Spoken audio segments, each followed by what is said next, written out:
El ingreso total de los 500 individuos más ricos del mundo es superior al ingreso de los 416 millones de personas más pobres. Los 2.800 millones de personas que viven en la pobreza, con menos de $2 al día y que representan el 40% de la población global, obtienen, ese 40% de la población global, obtiene solo el 5% del ingreso mundial.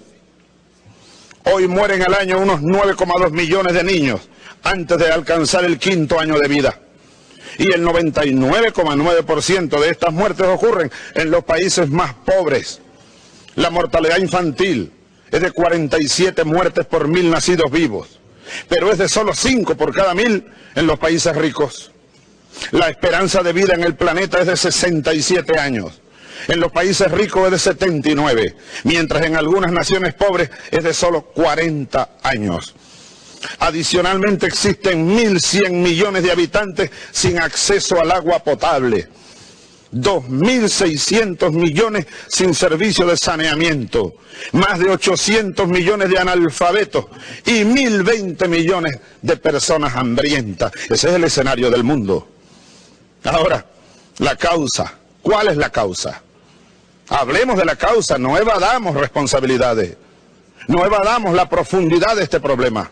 La causa, sin duda, vuelvo al tema de todo este desastroso panorama, es el sistema metabólico destructivo del capital y su modelo encarnado, el capitalismo.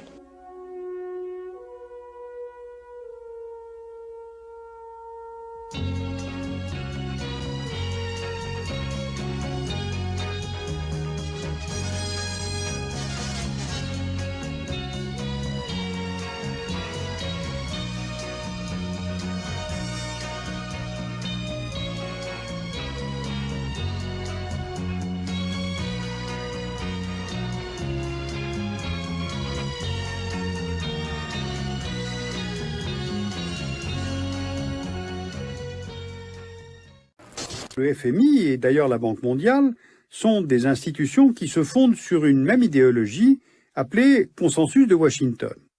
Alors ce consensus suppose le retrait de l'État de la vie des affaires, une plus grande intégration des économies dans le commerce international, et cela passe par l'application de programmes d'ajustement structurel et la privatisation progressive des compagnies nationales. Des institutions comme la Banque mondiale et le Fonds monétaire international jouent un rôle absolument clé dans toute l'histoire de la crise de la dette. En fait, ces deux institutions-là, créées en 1944, ont commencé à prêter massivement aux pays en développement dans les années 60. Elles avaient commencé dans les années 50, mais vraiment, l'explosion des prêts, c'est les années 60.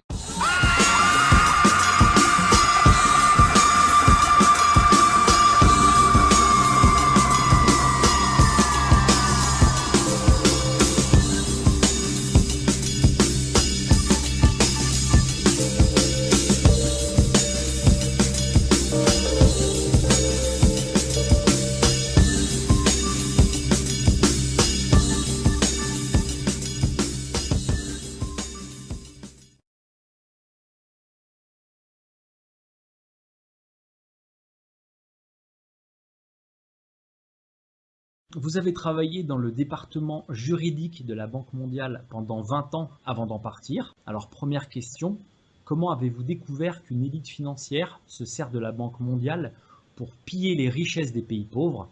Et pouvez-vous nous donner un exemple de corruption dont vous avez été le témoin à la Banque mondiale?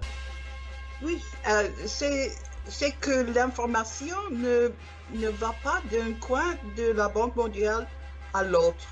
Et pour ça, s'il y a quelqu'un qui veut corriger une bêtise, les gens sont mis à la porte. Et pour ça, parce que cela concerne de l'argent, on peut dire que la corruption, c'est partout. Et ce que je fais, je travaille avec les autres gens qui sont aussi mis à la porte. Nous sommes une équipe de, qu'est-ce que c'est en français, whistleblowers. Et comme ça, nous avons tous constaté que c'est corrompu là. Est-ce que vous avez un exemple de corruption à la Banque mondiale? Oui, l'exemple le plus clair. Et ce que je veux dire, c'est que toutes les choses que je dis sont... j'ai beaucoup de documentation qui sont mises à le website kahides.net. Et la chose, je crois, la plus claire, c'est que j'ai travaillé à une prête à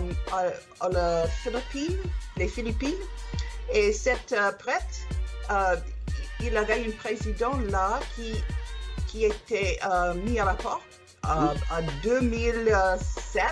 Mais cette prête, c'était dans le East Asia Financial Crisis. C'était les ans de 1999, 2000. Bon, et cette prête, c'était que cela concerne une banque qui était plus grande. Je crois que c'était la deuxième aux Philippines, Philippine National Bank. Cette banque appartenait au gouvernement et on a voulu que le gouvernement la vende. Mais ce qui est arrivé, c'est qu'une copain du président, Monsieur Lucio Tan, il était aussi propriétaire d'une Philippine Airlines. Et Philippine Airlines avait une prête à cette banque. Et le type, il a acheté les obligations de Philippine National Bank. Donc, ça veut dire que quelqu'un qui devait donner l'argent à la banque, il est devenu le propriétaire de cette banque. Nom de Dieu, de putain de bordel de merde, de saloperie, de connard, d'enculé. L'engrenage est en marche. Le drame peut commencer. Depuis toujours, la France est une terre d'accueil.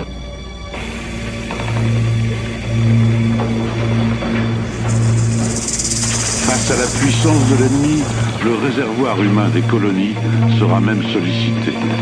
Et ce sont 600 000 coloniaux de l'Empire que l'on fait venir au secours d'une patrie dont ils ne sont que sujets et non citoyens. En Espagne, le procès de Rodrigo Rato. Cet homme, ancien patron du FMI, est poursuivi dans le scandale Bankia, du nom d'une banque espagnole qu'il a dirigée après son passage au Fonds monétaire international. Il est jugé pour détournement de fonds. Le procès se déroule dans la banlieue de Madrid et c'est sous les sifflets que Rodrigo Rato a fait son entrée dans le palais de justice.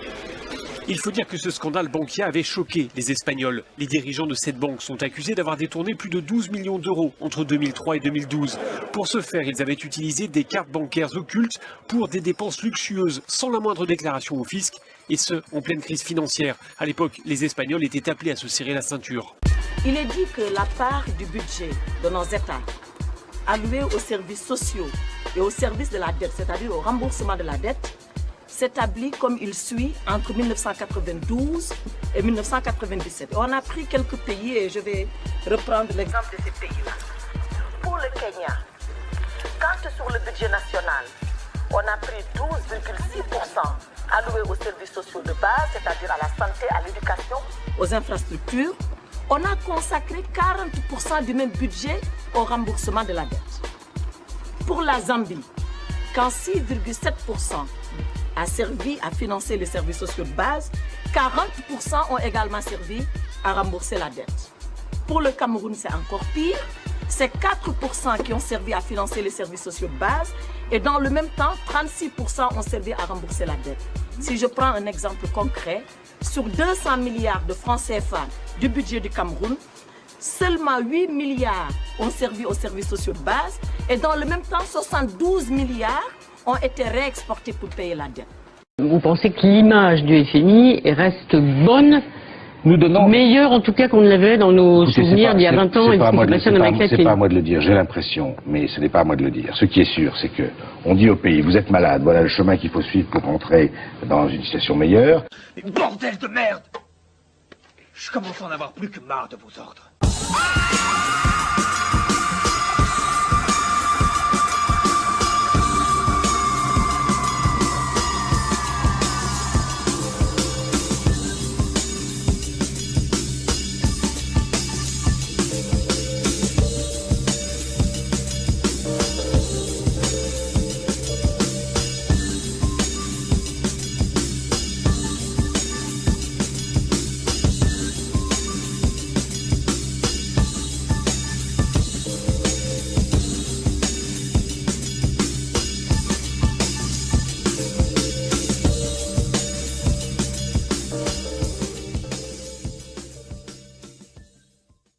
Avocate, femme d'affaires, ministre, puis directrice générale du Fonds monétaire international, Christine Lagarde avait effectué un parcours sans faute. Mais elle est aujourd'hui rattrapée par une affaire tortueuse qui empoisonne la vie judiciaire et politique française depuis plus de 25 ans, l'affaire de l'arbitrage Tapie. Sac à merde, c'est une insulte? Je sais pas, je pose la question comme ça, c'est une insulte non. Et pour que le continent africain reste silencieux dans sa souffrance, il faut évidemment des gardes-chourmes. Il faut des gardiens de camp parfois. Des gardes-chourmes, c'est-à-dire l'Empire américain et ses affidés, ses sous-traitants européens et ailleurs. Il faut des docteurs Diafoirius, des docteurs Folamour, qui prescrivent des ordonnances qu'évidemment les Africains ne savent jamais lire et ne respectent jamais. Des ordonnances, soi-disant potions magiques, qui se révèlent rapidement, des poisons qu'on distille à merveille. C'est dire si, me semble-t-il, il n'y a guère de difficulté pour que votre cour déclare coupable la Banque mondiale et les autres, ses complices, l'association de malfaiteurs. Il n'y a guère de difficulté parce que le bilan est évidemment effrayant. Les chiffres sont meurtriers et les statistiques assassines. C'est 50 millions d'enfants africains dont la mort est programmée pour les 5 prochaines années. C'est 3 millions de morts de paludisme qui sont programmés pour l'année prochaine. Et on va dire, face à ces chiffres meurtriers, que la Banque mondiale et les autres ont sans doute triomphé. On ne peut pas le dire. Et on ne le dira. Et on le dira d'autant moins que les plans d'ajustement structurel, de toute évidence, ont mis l'Afrique dans un cercle vicieux, mais aussi un cercle absurde. Et ce cercle vicieux, il a commencé, vous le savez, la Cour l'a parfaitement compris, par la dette. Alors, loin de nous l'idée, Monsieur le Président, Madame, Monsieur, de prétendre que la Banque mondiale, comme le dieu Moloch, se nourrit des enfants africains, loin de nous l'idée de dire que la Banque mondiale déteste le potable et le rail public. Évidemment que la Banque mondiale n'est pas animée par un instinct de meurtre. Et la Banque mondiale est simplement la pierre cardinale, le centre de gravité de ce capitalisme qui a perdu la tête parce qu'il est devenu un capitalisme financier, un capitalisme prédateur, c'est-à-dire un capitalisme qui ignore l'intérêt général pour organiser ce qu'il souhaite par-dessus tout, fabriquer des profits à perpétuité. Aujourd'hui, des contre-pouvoirs à l'hégémonie américaine émergent avec la Chine, et plus généralement avec les BRICS, qui ont créé une nouvelle banque pour le développement qui se veut une alternative au FMI et à la Banque mondiale, et qui a commencé en 2016 à fournir ses premiers prêts aux pays émergents. Mais il se peut qu'un impérialisme en chasse simplement un autre. L'outsider, le grand outsider, c'est la Chine. La Chine a 2500 milliards de dollars de réserves de change, et la Chine est en train d'arriver en Afrique, en Amérique latine et dans d'autres pays d'Asie avec des montants extrêmement élevés de nouveaux prêts.